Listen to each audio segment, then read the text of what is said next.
Christian morality is based on the concept of striving, of having a purpose, of living toward a goal that is before the human being, the human person, that we're living toward. We're striving after something that is a destination even set before us in advance.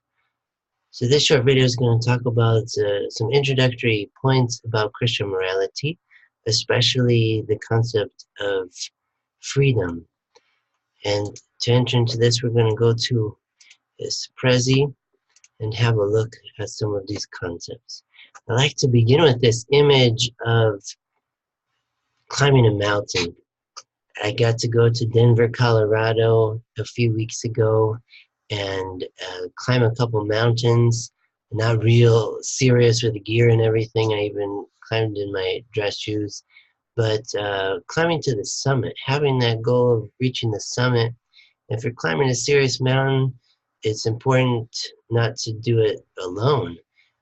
There's more strength in team and in teamwork. So I love this picture, thinking about Christian morality, trying to stay out of the crevasse and to push forward to reach the summit. I've been watching a lot of videos lately on YouTube of people climbing Mount Everest or K2, Mount McKinley, all these different very tall mountains in the world, and I just get really inspired.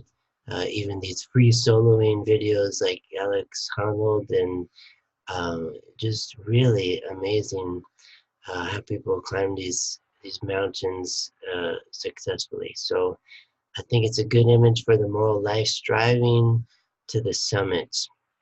Destination happiness, destination love, destination responsibility, destination peace, all of these goals that we share as human beings.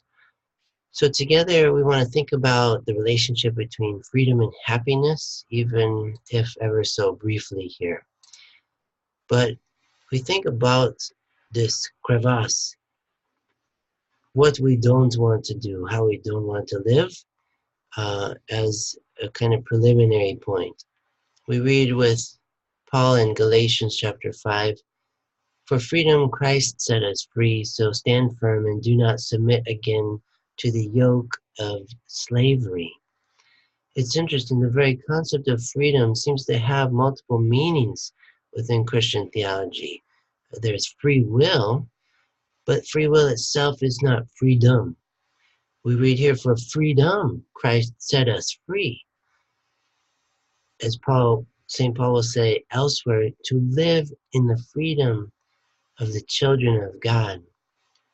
For freedom Christ set us free, so stand firm. Do not submit again to the yoke of slavery. And what he means by this is the slavery of sin, the slavery to vice and corruption, this entropic decline, morally speaking, and also we would say ontologically speaking, in terms of our very being. The metaphysical fabric of our being unravels to the degree that we enter into sin.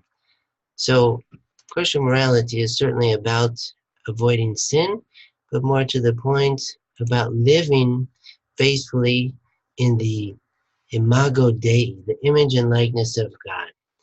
We read in the Vatican II document Gaudium et Spes, the human person finds her perfection in seeking and loving what is true and good.